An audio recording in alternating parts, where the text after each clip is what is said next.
सबसे पहले तो सर मैं अजय जी आपका और आपके चैनल का बहुत बहुत आभार व्यक्त करता हूं जो आपने एक पीड़ित की आवाज़ उठाई है और जो आवाज़ उठाई है वो बहुत सही है। और जिसकी वजह से मैं विभाग से लड़ रहा था क्योंकि ये बसंत राजपूत जो है जो कोई पहले से भी दलाली करता रहा है विभाग की अधिकारियों की, जो फिर विभाग को बचाने के लिए ध्यान लोगों का भटकाने के लिए सिर्फ इसीलिए सामने आया हुआ है व्यक्ति है और झूठे आरोप लगा रहा है। जिस प्रकार की ये लेन देन की प्रक्रिया उसकी बात कर रहा है, जमीन के प्लॉट की बात कर रहा हूँ, तो मैं आपको बता दूं कि उस जमीन में ये बाकायदा गवाह हैं। आप देख सकते हैं जूम करके, ये वसंत सिंह गवाह हैं और उसी जमीन में ये बतौर तीसरे हिस्सेदार भी रहे हैं। ये उनके ओरिजिनल डॉक्यूमेंट्स हैं, आप इसकी जांच भी करवा सकते हैं।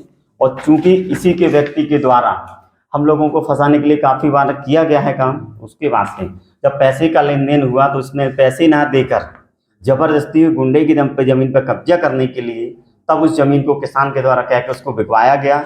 हम लोग भी नहीं ले पाए हैं, तब उसके द्वारा इसके और इसकी पत्नी के द्वारा 8 जुलाई 2021 को समझौता पत्र लिखकर सभी विभागों में दिया गया है, पोस्ट भी किया गया है समझौता पत्र। इसमें इसका किसी प्रकार का कोई लेन देन नहीं रहा है, ये समझौता पत्र इसको दिया गया है। उसके बाद से ये पूरा मसला अभी से है ही नहीं, ये मसला सब जनवरी 2022 से शुरू हुआ है, जब इसने इसके परिवार के लोगों ने शराब पी के दंगे फसाद किए गांव में, तब ये पकड़ा गया। तब पुलिस के और गांव के लोगों के द्वारा बताया गया कि ये इसका परिवार बहुत ही शातिर पुराना अपराधी रहा है। चूंकि मैं इसके मामलों में इसने मुझसे झूठ किस प्रकार के अपराधी रहे हैं?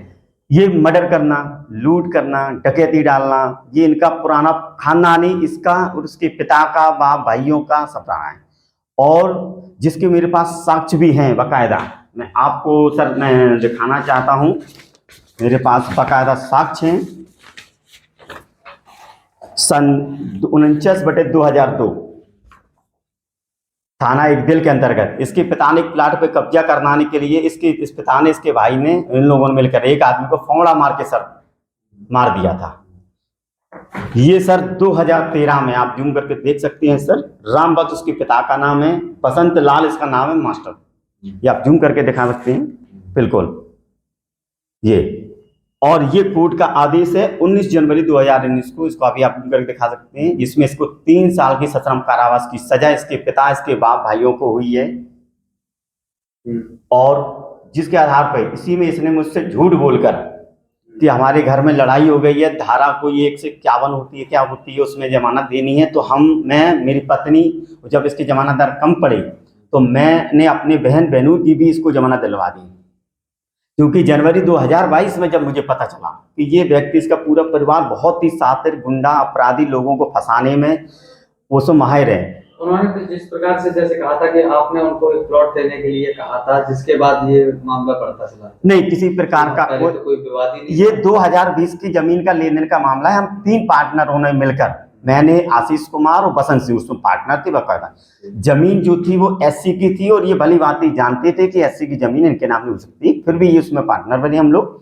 फिर उस जमीन को इन्होंने अपने कब्जाने के चक्कर में, पैसे के चक्कर में, फिर हम उस जमीन को हटा दिया। हम लोगों किसी ने कोई जमीन नहीं खरीदी है, तो उनका पूरा पैसा चला गया। इनकी पत्नी इनके द्वारा समझौता नामा भी लिख कर दिया गया है सर। उनको पूरा पैसा मिल गया? जी सर, पूरा पैसा। वो कह रहे हमने तो अपना आरटीजीएस किया, हमारा लेन देन है। सर इन्होंने, मैं आपको बता रहा हूँ किस प्रकार आपने पैसा उनका रिटर्न किया? मैंने इनको रिटर्न किया है, इनको नगद भी दिया है, इनको चेक के द्वारा भी दिया है, मैंने भी दिया, मेरे पास मैंने और मेरे पार्टनर ने भी दे चुके हैं पैसे इनको। पैसे का कोई मसला नहीं रहा है। जनवरी 2022 से ये मसला सारा उठा है। जब से मैंने इनको जमानत वापसी के लिए कहा है तब से इन्होंने मुझे झूठा फंसाने उसके लिए किया है। और इन्होंने अपनी पत्नी को, क्योंकि ये पूर्व में भी, नाम ना बताने की शर्त में बताता हूँ, उनके गांव के कुछ लोगों ने मुझे बताया है कि इनकी पत्नी, जो कि पुराने पूर्व से ही कुछ उल्टे सीधे धंधों में भी लिप्त रही है, कई बार इनकी मारपीट भी गांव में हुई है इनकी पत्नी की। और क्योंकि इस वजह से जमानत वापसी ना करे तो इन्होंने मेरी पत्नी को परेशान करना, इसकी मैं बराबर 2 फरवरी 2022 से लगातार सूचना विभाग को दे रहा हूँ। तो इन्होंने मार्च में इन्होंने अपनी पत्नी को दलाली के तौर पर खड़े करके अपनी पत्नी के द्वारा इन्होंने शिकायत करवाई है, जिसकी शिकायत हमारे माननीय सीओ साहब कार्यालय चकनगर के द्वारा जब जांच की गई, सभी लोगों को बुलाया गया, इसको भी बुलाया गया, तब उस जांच में मैं ईश्वर की कृपा से सही निकला और ये गलत साबित हुआ, जिस पे ये उससे समय से थोड़ा सा क्या कहते हैं गुस्सा और वैसा रह रहा है, और ये मौका देख के मुझे फंसाने के लिए वो कर रहा है। मेरे घर के पास में रहने वाले एक अनिल राजपूत को इसने फ़ोन करके कहा है कि ऐसा कोई व्यक्ति हो जो इन दोनों को निपटा दे, मैं सफारी भी दूंगा और उसकी मेरे पास रिकॉर्डिंग है, मैं कोर्ट में आप जहां चाहेंगे मैं देने को तैयार। उसने स्पष्ट रूप से कहा है कि ऐसा कोई व्यक्ति आप सुन सकते हैं, और वो व्यक्ति कोर्ट में आने को भी तैयार है, कि कहा है कि ऐसा कोई व्यक्ति मिल जाए जो इन दोनों व्यक्तियों को निपटा दे। इसके लिए आपने पुलिस से शिकायत? मैंने बराबर पुलिस से शिकायत की, और उसके लिए संबंध में लेकर हमारा एक विचाराधीन मामला न्यायालय में भी है, जिसके लिए इसके पास संबंध भी पहुंच रहे हैं, ये लेकिन तारीख पर नहीं आ रहा है कोई चक्कर में। और किसी प्रकार से मेरा कोई लेन देन नहीं, चूंकि मेरी लड़ाई जो है, मेरी लड़ाई विभागीय है।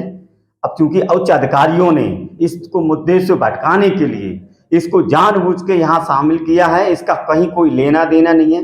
और हमारे माननीय बीएसए साहब तो इतने महान हैं कि खुद निरीक्षण करते हैं, और 20 से ज़्यादा इसके विद्यालय में सरकारी अभिलेखों में काट छांट की इसकी खुद वो नोटिस बनाते हैं, उसके बाद भी उस पर कोई कार्रवाई नहीं करते हैं। जब सारी चीज़ें निबट गई तब इसने मुझसे बोला कि जो है बीआरसी कार्यालय पर एक बार मीटिंग में ये मिला, और उसने बोला कि तू क्या, तेरा बाप भी कुछ नहीं कर सकता, मैंने बीएसए के मुंह पर 1.5 लाख रुपए मारा है, अब तू देखना तेरा क्या होता है। और उसी के बाद अगले महीने मुझे सस्पेंशन कर दिया गया है, अगले महीने से मुझे दबाव बनाया जा रहा है, बराबर दबाव बनाया जा रहा है कि मैं इसकी सजा को, इसकी जांच को ना करवाऊं, क्योंकि मैं डर नहीं रहा हूं। मैंने हाईकोर्ट में भी अपील की हुई सर। अच्छा, इनकी कब सजा हुई थी इनको? 19 जनवरी 2019 को सश्रम कारावास है, धारा 394/34 लूट डकैती के मुकदमे। उस दौरान क्या ये विद्यालय में? ये विद्यालय में ही रहे होंगे, और विद्यालय में थे, और उससे पूर्व भी इन्होंने कोई सूचना नहीं दी है विभाग को, जबकि सरकारी सेवा में लिखे अद्यतन में स्पष्ट रूप से लिखा हुआ है। लेकिन जेल गए हैं क्या? ये जेल भी गए होंगे, क्योंकि ये सारे मसले छुपा रहा है। सबसे बड़ी बात है, सन 2002 में ये व्यक्ति शिक्षा मित्र बना, और 2003-4 के बैच में इसने बीएड की है। शिक्षा मित्र के पद पर मानदेय लेते हुए इस व्यक्ति ने रेगुलर शुक्रवाबाद में आगरा यूनिवर्सिटी से कहीं से बीएड भी की है। इसकी भी जांच मैंने करवाने के लिए कई बार कहा है, इसकी जांच नहीं करवाई जा रही है। ये व्यक्ति और शिक्षा मित्र के पद का कोटा लेकर ही उसमें चयनित है ये व्यक्ति। और इसकी जो महिला है उसके बारे में तो आप पूछिए ही नहीं सर, उसका अंत में यही होता है कि वो दूसरों की महिलाओं बच्चियों को सब फैला फुसला के उल्टे सीधे धंधे करवाना, इसकी पत्नी करना है, और ये फंसाना, सब चीजें मैं आपको बता रहा हूँ। उसके गांव में आप पूछ लीजिएगा जाकर, कभी आप गांव में जाइएगा तो पूछिएगा इसकी क्या स्थिति है वहां।